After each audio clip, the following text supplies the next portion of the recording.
Então, o segundo ponto que nós podemos ver, o primeiro ponto foi o desvio de conduta daquele filho.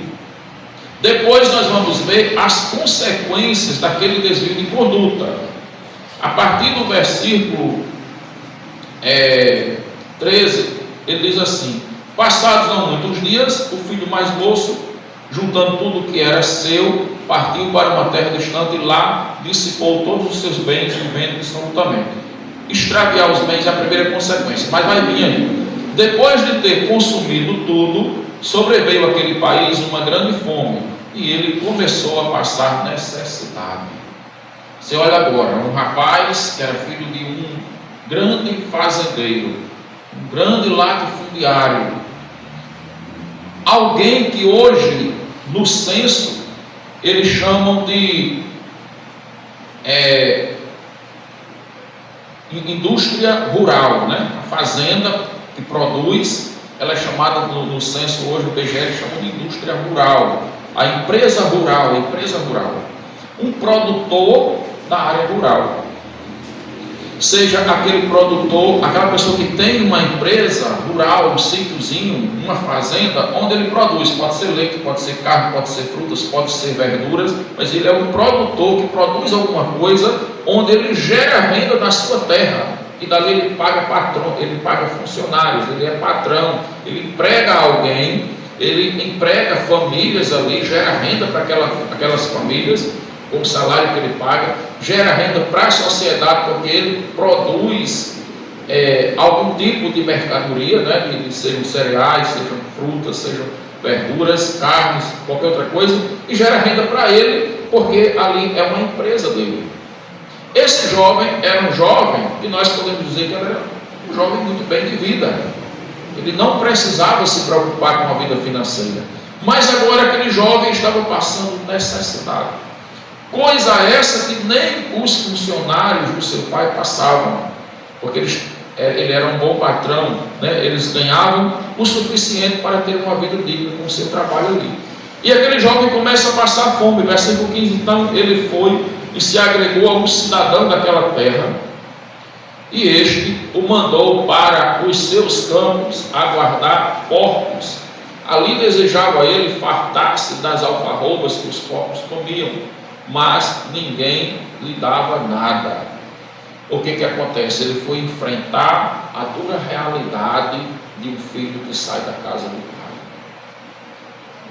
Quantos filhos hoje estão passando consequências terríveis, morando na rua, filhos que têm famílias boas, pais que eram acolhedores, pais que eram amorosos, pais e mães, né? A gente está falando mais do pai, porque hoje é o dia dos pais, mas a gente quer dizer pai e mãe, né? Os progenitores ali, acolhedores, preocupados com a educação, com amor a esses filhos, com o sustento desses filhos, muitas vezes levantando de madrugada, trabalhando de domingo a domingo, indo dormir tarde, cansados, para dar o melhor para os seus filhos. E aí esses filhos se deixam levar às vezes por conceitos maus, por influências negativas, e aí saem da casa do pai, e às vezes saem sem nada, ou levam o que os pais têm também, isso também acontece.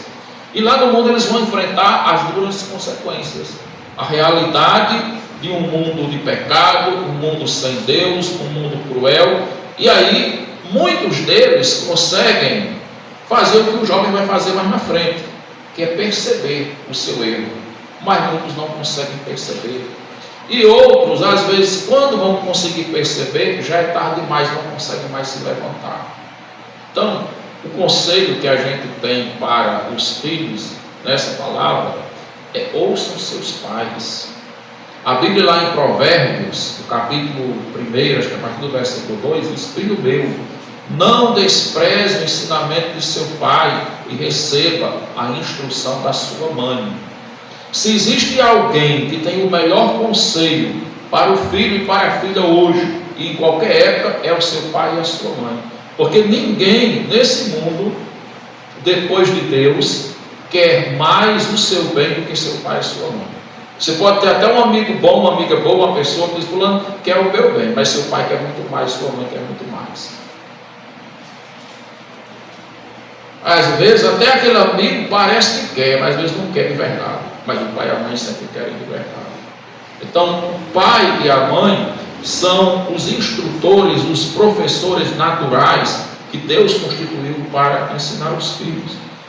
Ouça, quando os seus coleguinhas todos disserem, vá por esse caminho aqui, e somente seu pai e sua mãe disserem, não, vá por esse outro, prefira o de seu pai e de sua mãe, mesmo que você tenha milhares de pessoas, né, muitos dizendo que vá por esse lado aqui, que às vezes é o lado que você quer, por ser jovem também, mas prefira o lado de seu pai e sua mãe te conduzindo, porque eles sabem por onde conduzir melhor. Então aquele jovem começa a viver essas consequências. E aí, meus irmãos, no sentido espiritual para nós, o que acontece? Adão sai do paraíso. Ali do paraíso, Adão não precisava trabalhar pesado. Adão tinha um jardim completo de tudo. Deus mesmo regava, subia da terra o orvalho. Eram plantas saudáveis, sem agrotóxicos, como a gente está vendo hoje, né? Sem doença nenhuma, produzia em grande quantidade, e ele apenas administrava o jardim. Mas quando Adão desobedece a Deus, a Bíblia diz que Deus expulsou ele e a mulher, Eva. E agora ele tinha que derramar o seu suor, trabalhar pesado para conseguir o pão de cada dia. E aí a gente sabe o que é hoje o custo de vida, o que é a dificuldade para conseguir o pão de cada dia nesse mundo de hoje. Todo mundo sabe disso. Não precisa a gente vir com muitos detalhes. E aí, nessa vida fora do jardim, fora da proteção do pai, Adão ficou completamente exposto às coisas do diabo. Esse jovem, ele tinha trocado os manjares da casa do pai pelas comidas de porcos, as alfarrobas dos porcos, que nem assim lhe davam. E aí, irmãos, isso podemos apresentar figuradamente quando nós, como crentes, muitas vezes na igreja, como servos de Deus, na comunhão com o Senhor Jesus. Já se a gente pegar nem o de lá, né, quando a gente estava na comunhão lá em Adão e a gente caiu, todos nós caímos. Então nós deixamos a comunhão com Deus pelas alfarrobas dos porcos, as coisas que o mundo oferece. Precisamos entender que quando nós hoje, como crentes, trocamos a igreja, trocamos a comunhão com Deus, trocamos os benefícios que Cristo nos oferece no Evangelho pelas coisas que esse mundo oferece, nós estamos trocando os manjares da casa do Pai pelas comidas de porcos que esse mundo tem para dar, e elas não vão satisfazer. Aquele jovem não conseguia se saciar, ele tentava comer a comida dos porcos e ninguém lhe dava nada. Nem daquilo ali ele tinha o direito de se fartar. E eu digo para vocês, a comida que o diabo oferece, ela não vai fartar, ela não vai saciar, ela não vai preencher o desejo da alma. Quanto mais a pessoa tentar se alimentar das alfarrobas desse mundo, mais fome vai gerar na sua alma, porque maior vai ser a prisão ao pecado e maior vai ser o sentimento de se distanciar de Deus. Só uma comida e só uma bebida sacia o desejo da alma. Jesus diz assim: quem comer da minha carne e beber do meu sangue tem a vida eterna, né? Eu sou o pão da vida e eu sou a água da vida. Quem trabalha pelo alimento desse mundo volta a ter fome. É perecível, mas trabalha pelo alimento que não perece, que é o alimento da palavra de Deus. Então só Jesus, irmãos, que é a palavra, só o que Deus nos oferece que pode saciar a fome e a sede da nossa alma. Então a gente vê aqui o segundo ponto, são as consequências. E aí, assim como aquele jovem teve consequências fora da casa do pai, nós, como pessoas, temos consequências graves fora da comunhão com Deus. Então a gente precisa, como filho, olhar que para Deus nós precisamos reconhecer a nossa situação de pecado, reconhecer que distante da graça de Deus nós não temos como encontrar felicidade. Distante da graça de Deus, nós estamos desperdiçando o que Cristo fez por nós na cruz. Distante da graça de Deus, nós estamos aumentando os nossos pecados e nós estamos sendo filhos rebeldes para com Deus. Mas um outro ponto que nós vamos ver nesse segundo aqui, que é importante, é a posição de pai. Aquele pai, o texto vai dizer que todos os dias aquele pai olhava para a estrada, e aquele pai tinha a esperança. Aquele pai não abandonou o seu coração, o seu filho, não esqueceu o seu filho, mas aquele pai tinha fé, aquele pai sonhava, aquele pai esperava, aquele pai desejava todos os dias que um dia aquele filho pudesse nascer no horizonte, e ele pudesse ver ali um pedacinho longe, algo da sua cabeça surgindo no horizonte. Ele vinha subindo, chegando mais próximo, para que ele pudesse correr, abraçar e beijar o seu filho. Deixa eu trazer agora para a nossa realidade o que nós queremos aplicar. Você como pai, né, como mãe, tem alguns que falam a posição do pai e mãe, né? Então você como pai, não esqueça seu filho, não abandone seu filho. Deus, mesmo Adão tendo pecado e tendo ofendido gravemente a honra de Deus, a glória de Deus, Deus matou um cordeiro ali. E na hora que Deus matou o cordeiro, Deus estava simbolizando a morte de Jesus. Paulo vai dizer em Gálatas capítulo 4, versículo 4, que Cristo só veio na plenitude dos tempos. Deus sabia que Jesus só ia vir no tempo certo, para entregar a sua vida na cruz e pagar pelos nossos pecados. Mas em figura, Deus matou o cordeiro ali, simbolizando o sacrifício de Cristo.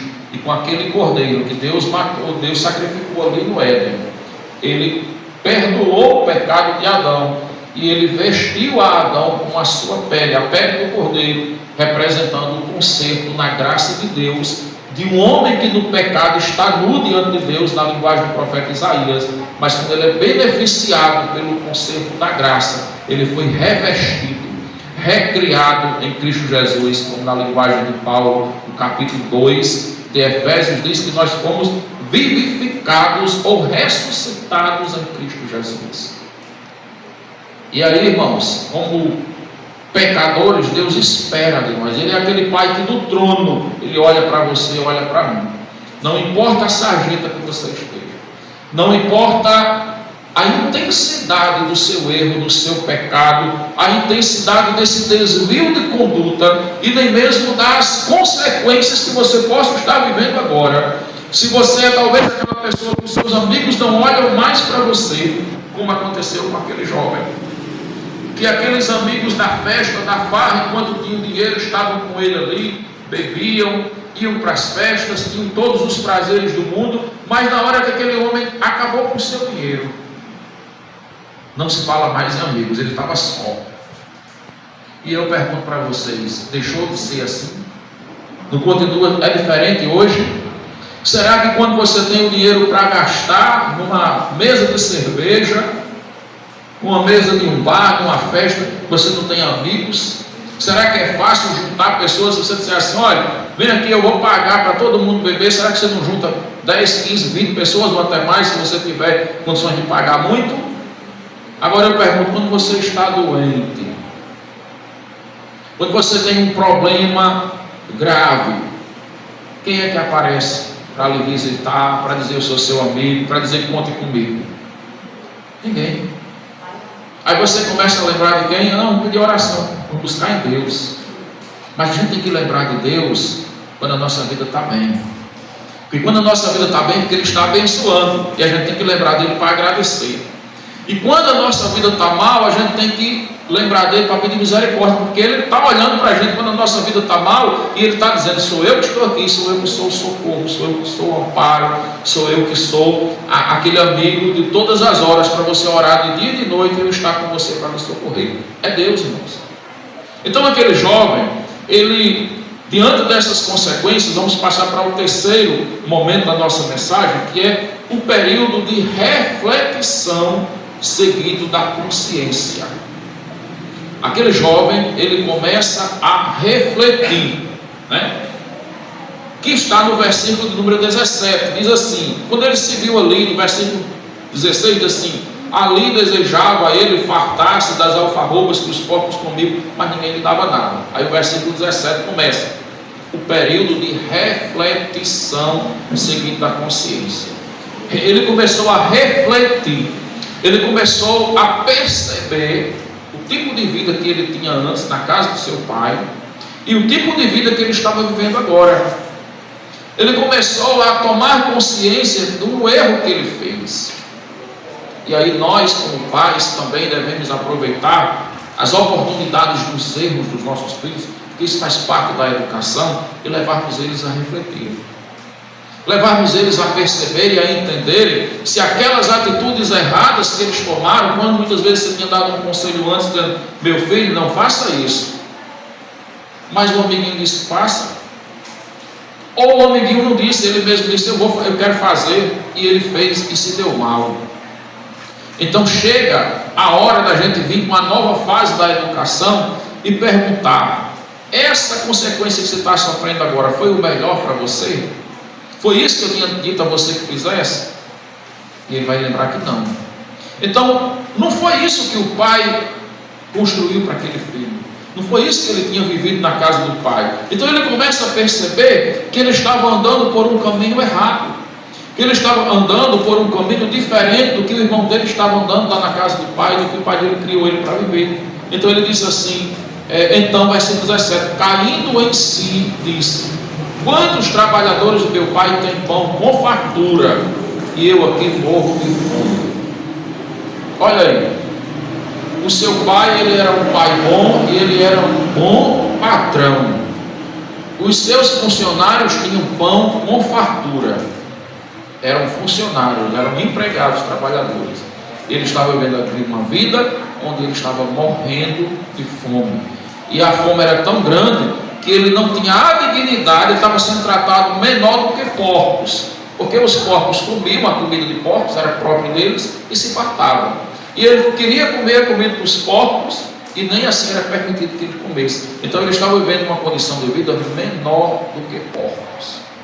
Irmãos, a Bíblia diz que Cristo nos trata como o quê? Ovelhas.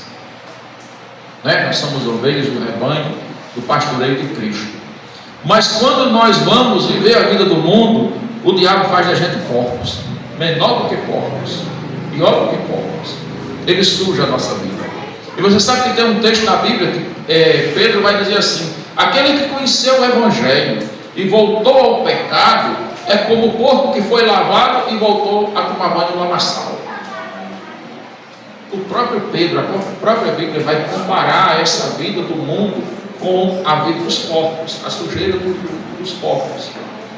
Então nós podemos entender que Cristo nos quer como ovelhas, que o Senhor nos honra como seus filhos, como ovelhas do seu rebanho, como ovelhas do seu pastoreio. E aquele jovem começa então a lembrar-se disso, o versículo de número 18, né? Porque ele diz aqui, o período de reflexão seguido de consciência.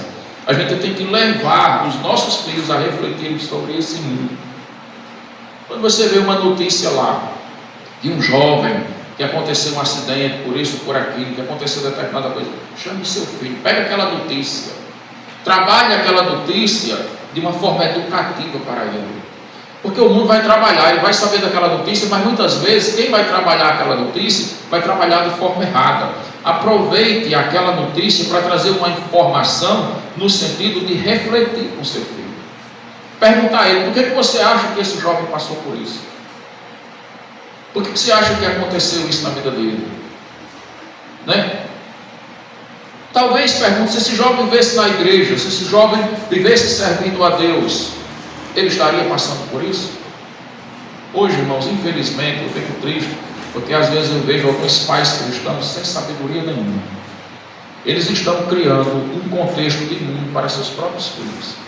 Você sabe aquele pai, que chega aquele pai, aquela mãe que chega na época do São João, do Carnaval, e produz o filho todo. Aquela fantasia, mas isso aqui é uma criança, não tem problema não, é para ele, é um entretenimento para ele. Aí você produz o seu filho com aquele figurino do carnaval, com aquele figurino do São João, né? Compra aquela camisa toda quadradinha assim, de vermelho, prepara aquela decoração toda, e diz aqui: vou proporcionar ao meu filho, à minha filha, um momento de entretenimento. Isso aqui é cultura. Você faz aquela produção toda. Quando aquela criança cresce, está indo para o carnaval, já vai atrás de outras coisas, vai fazer outras coisas, aí você chega para ele e diz assim: pastor, olha para o meu filho para ele não ir para o carnaval. Se você ensinou o seu filho a ir para o carnaval, olha para o meu filho não está nas quadrilhas, no São João, nas festas por aí, nos forrós, nos bares, porque eu passo a noite sem dormir em casa, peço para não ir, mas o filho vai. Então nós, como pais, irmãos, nós precisamos ter sabedoria, e tem crente ensinando isso aos filhos. Está falhando, está deixando a brecha, e talvez esse pai aqui da Bíblia deixou, né? Está falhando na missão de pai educador e de mãe educadora. Nós temos que entender que nós precisamos ensinar os nossos filhos com valores cristãos. A doutrina de Cristo é a disciplina, é a matéria que nós, como cristãos, ensinamos na educação dos nossos filhos nas nossas casas. Eu digo uma coisa para você: ele vai ver vários outros tipos de matérias erradas por aí. A concorrência é grande. Então ensine bem o seu filho, a sua filha. Ensine bem, para que ele possa refletir, que ele possa ter consciência. Aquele filho se lembra dos valores do pai, e aí diz assim: levantar-me-ei e irei ter com meu pai, e lhe direi: pai, pequei contra o céu e diante de ti, já não sou digno de ser chamado teu filho, trata-me como um dos teus trabalhadores. Meus irmãos, aqui nós vamos ver uma coisa assim, que eu particularmente, quando leio o texto, eu acho muito valorosa naquele jovem, que é a capacidade de refletir, tomar consciência e desejar corrigir o seu erro. Aquele jovem diz assim: eu me levantarei. Quantas pessoas não tiveram essa coragem ou não tomaram essa decisão ainda? Quantas pessoas ainda não perceberam que estão caídas, mas não tiveram ainda a consciência de que precisam se levantar? Cristo, meus irmãos, veio para nos levantar. O cair é do homem, mas o levantar é de Deus. Nós podemos cair nos nossos erros, nos nossos pecados, nos nossos fracassos, mas nós não estamos destinados a vivermos a nossa vida toda assim. Nós podemos pegar na mão de Cristo, pegar a Ele pela fé, e podemos nos levantar. Aquele jovem disse: eu me levantarei e irei ter com meu pai. Sabe por que ele estava? Quando ele disse assim: eu vou ter com meu pai, eu vou me apresentar ao meu pai, vou chegar diante dele. Ele estava sendo corajoso para corrigir o seu erro, confrontar a si mesmo. Ele ia pedir perdão ao seu pai, ele ia buscar reconciliação com o seu pai, ele ia resgatar os valores da família, ele ia resgatar os valores morais que ele tinha perdido, que ele tinha extraviado, os valores materiais. Ele ia reconstruir, refazer o seu caminho que ele tinha destruído. Ele ia reconstruir a sua vida. E aí vem um conselho para os filhos de hoje: não tenha vergonha de chegar para o seu pai, de chegar para a sua mãe e assumir o seu erro, e reconstruir as relações familiares que foram destruídas ou no mínimo abaladas. A comunhão familiar. Hoje nós estamos nessa data, o dia dos pais, né? Um dia que as pessoas ficam sensíveis. E aí, quantas vezes, se nós olharmos, às vezes nós perdemos a oportunidade de convivermos bem com os nossos pais, enquanto nós temos eles. E a vida que ela é passageira para todos nós. E quantas famílias não estão marcadas, estão feridas, com feridas e não puderam mais ser saradas. Aquele jovem, ele é sábio porque ele vai a tempo de restaurar, de reconstruir a família. E aí ele volta. E aí a gente traz isso também para o lado espiritual. Deus está esperando de nós que a gente possa refletir sobre o nosso pecado, sobre o que nós temos perdido de andar distante dele, o que nós temos destruído.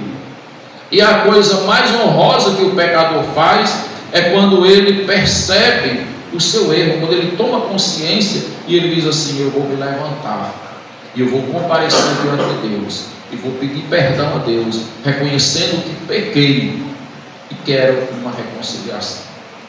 Aquele jovem entende, irmãos, que na família, os conflitos familiares, eles são familiares, mas eles são espirituais. Ele diz: pai, eu pequei diante do céu, ou seja, pecado, erro espiritual, e pequei diante de ti, porque ele desobedeceu à autoridade do seu pai e da sua mãe.